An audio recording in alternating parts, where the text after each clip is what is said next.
चर्चा करें, 7 स्तंभ लेख जो हैं उनकी चर्चा करें तो प्रयाग स्तंभ लेख पहले कहाँ था? कौशाम्बी में था। प्रयाग स्तंभ लेख पहले कहाँ था? तो कौशाम्बी में था।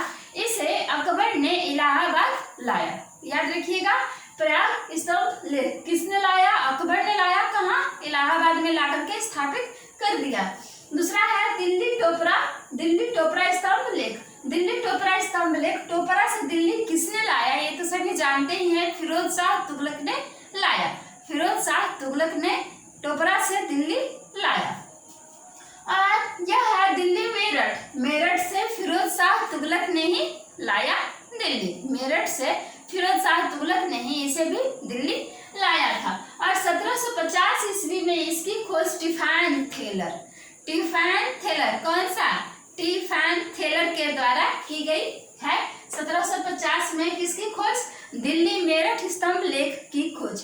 उसके बाद चौथा है रामपुरवा स्तंभ लेख। रामपुरवा स्तंभ लेख बिहार में है। रामपुरवा स्तंभ लेख बिहार में है। 1872 में इसकी खोज कार्लायल के द्वारा की गई थी। 1872 में 1872 में, ठीक है। उसके बाद है लौरिया अरेराज स्तंभ लेख। यह चंपारण बिहार में है। चंपारण बिहार में है। उसके बाद है लौरिया नंदनगढ़। यह भी चंपारण बिहार में है। लौरिया अरेराज और लौरिया नंदनगढ़ दोनों बिहार में है।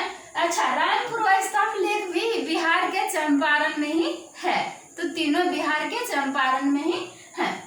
अब लघु स्तंभों की चर्चा करें, लघु स्तंभ लेखों की चर्चा करें तो पहला है सारनाथ स्तंभ लेख। सारनाथ स्तंभ लेख जो कि वाराणसी उत्तर प्रदेश में स्थित है। इसकी खोज 1905 में 1905 में की गई थी। 1905 में किसके द्वारा? ओटैल के द्वारा। घोटाला से ओटैल, ओटैल के द्वारा की गई थी। किसकी खोज? सारनाथ स्तंभ लेख की खोज, जो वाराणसी उत्तर प्रदेश में है। सांची स्तंभ लेख कहाँ है? रायसेन मध्य प्रदेश में। सांची स्तंभ लेख कहाँ है? रायसेन मध्य प्रदेश में। कौशाम्बी तो कौशाम्बी में ही है। ये इजी है, इलाहाबाद में। कौशाम्बी में ही है, इलाहाबाद में। रुम्मीदेई स्तंभ लेख कहाँ है? रुम्मीदेई नेपाल की तराई में स्थित है। रुम्मीदेई नेपाल की तराई में है। और 1896 में इसकी खोज फिहरर के द्वारा की गई है। किसके द्वारा? फिहरर के द्वारा, ठीक है। उसके बाद है निगलीवा स्तंभ लेख कहाँ स्थित है? निगाली सागर के किनारे इसकी खोज की गई है, नेपाल में है। और किसके द्वारा? तो 1895 में यह भी फिहरर के ही द्वारा। फिहरर ने 2 की खोज की है। किसकी? रुम्मीदेई और निगलीवा की। अब छठा आ गया रानी का स्तंभ लेख। रानी का स्तंभ लेख इलाहाबाद किला में स्थित है। रानी का स्तंभ लेख इलाहाबाद किला में स्थित है और इलाहाबाद में ही। रानी के स्तंभ लेख में तो सभी जानते हैं किस रानी और किस इनके पुत्र का, अशोक की किस रानी का? कारुबाकी है ना। कारुबाकी का जिक्र हुआ है और पुत्र तीवर का, घीवर से तीवर, तो तीवर का और कारुबाकी का रानी का स्तंभ लेख में जिक्र हुआ है। बाद के राज की चर्चा करें तो अशोक के तो कितने बेटे थे, पर उनमें से किसी एक तीवर का भी नहीं जिक्र मिलता है कि वो राजा बना। तो दशरथ का मिलता है, जो 224 से 216 ईसा पूर्व तक रहा। यानी पुराणों के अनुसार उसने केवल 8 वर्ष शासन किया, पुराणों के अनुसार। बाकी लिखित साक्ष्य कहीं नहीं है। उसके बाद देववर्मन 206 से 199 ईसा पूर्व रहा था ये देववर्मन के बाद शतधनुष 199 से 91 ईसा पूर्व रहा था। और उसके बाद अंतिम बृहद्रथ, इसकी हत्या इसी के सेनापति पुष्यमित्र शुंग ने कर दी थी और करके शुंग वंश की स्थापना की थी। बृहद्रथ का काल 191 से 184 ईसा पूर्व तक रहा था। और पतन की चर्चा करें, पतन की तो कई मत दिए जाते हैं, जैसे डॉक्टर रोमिला थापर कहती हैं, और एक है ना डॉक्टर रोमिला थापर कहती हैं कि शिक्षित नहीं थे, जो मंत्रीगण आदि थे वे शिक्षित नहीं थे और राष्ट्र भावना की भी कमी थी। एक महामहोपाध्याय करके कोई है शास्त्री ना क्या, तो वो कहते हैं कि इनके मंत्रियों में कारण देते हैं कि ब्राह्मण विरोधी धारणा थी। कुछ कहते हैं वही कि आर्थिक स्थिति कमजोर थी, कुछ कहते हैं शिक्षित नहीं थे, आदि आदि बहुत सारे मत दिए गए हैं। मौर्य प्रशासन की चर्चा करें तो 5 चक्रों में यह विभाजित था। मौर्य साम्राज्य 5 चक्रों में विभाजित था। किसमें किसमें? उत्तरापथ, दक्षिणापथ, प्राची, कलिंग, कलिंग की राजधानी। अच्छा, इसमें मैंने राजधानियां नहीं लिखी हैं।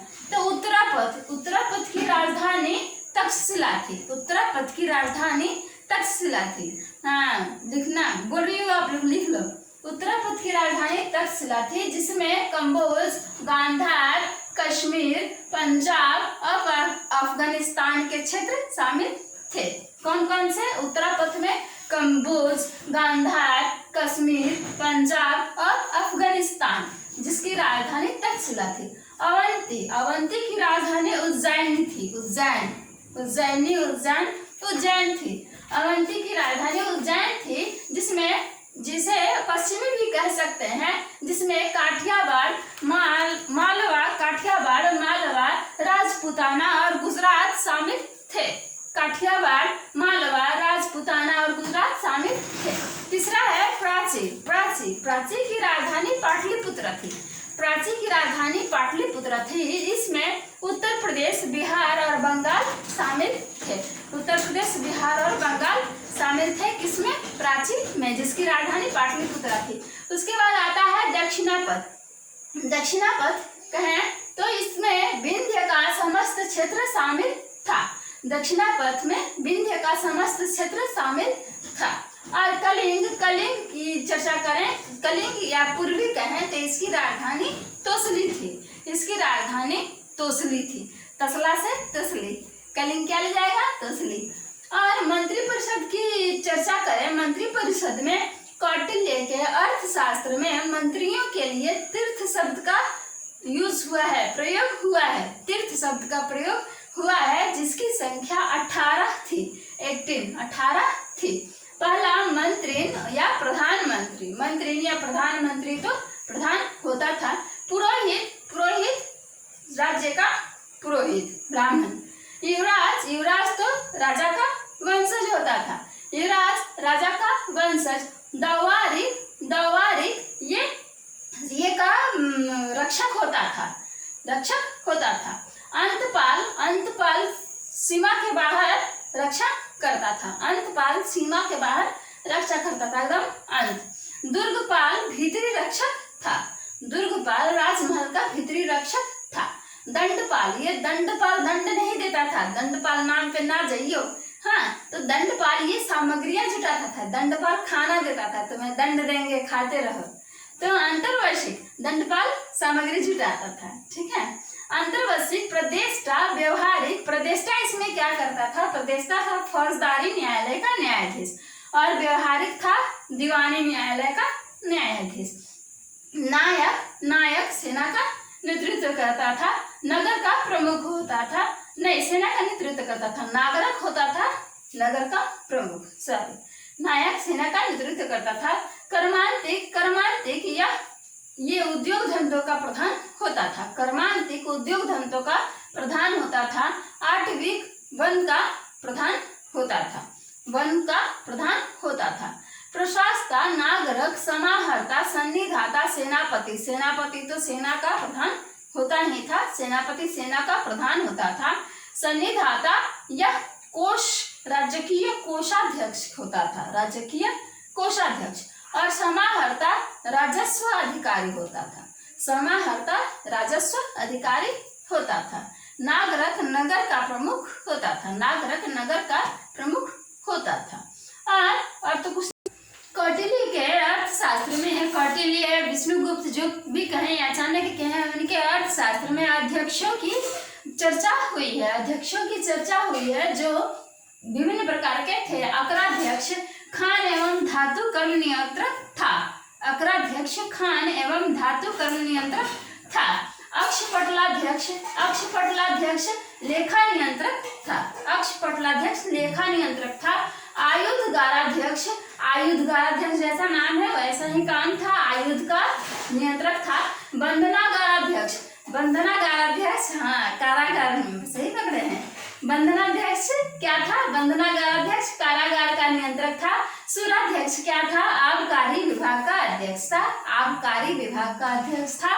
गणिकाध्यक्ष था वेश्याओं का निरीक्षक या नियंत्रक था। गणिकाध्यक्ष। खान्याध्यक्ष खान का प्रमुख था। खान्याध्यक्ष। सूत्राध्यक्ष जैसा कि नाम है सिलाई कताई बुनाई से रिलेटेड था या नियंत्रक था। कोष्ठागाराध्यक्ष गोदाम का अध्यक्ष था। कोष्ठागाराध्यक्ष गोदाम का अध्यक्ष था। कुपिया, ये कुपिया है। कुपियाध्यक्ष वन उत्पादों का अध्यक्ष था। कुपियाध्यक्ष। लक्षणाध्यक्ष क्या था? टकसाल का अध्यक्ष था। लक्षणाध्यक्ष टकसाल का अध्यक्ष था। लवणाध्यक्ष नमक का अध्यक्ष था। जैसा नाम है वैसा ही। हाँ, लवणाध्यक्ष नमक का। मणाध्यक्ष था सर्वेक्षण का नियंत्रक। सर्वेक्षण नियंत्रक था।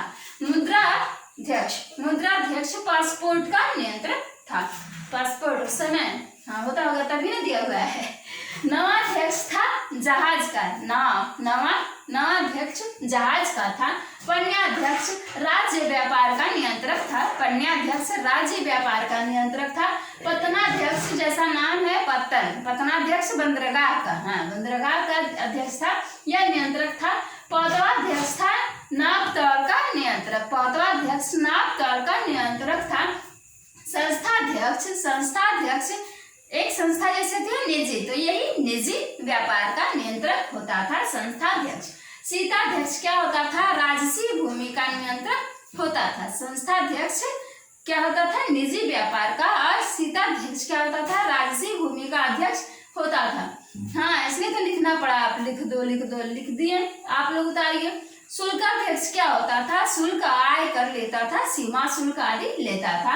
सुनाध्यक्ष पशुओं और बूचड़खानों का नियंत्रक होता था। पशुओं, कसाई घर। हाँ, बूचड़खाना, कसाई घर।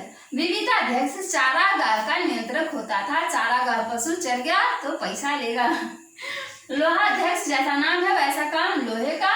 सुवर्णाध्यक्ष जैसा नाम है वैसा काम सोने का। तो आप लोग ये सब नोट डाउन कर लो। हाँ, एकदम मेन है, लिखना तो है, याद भी करना है।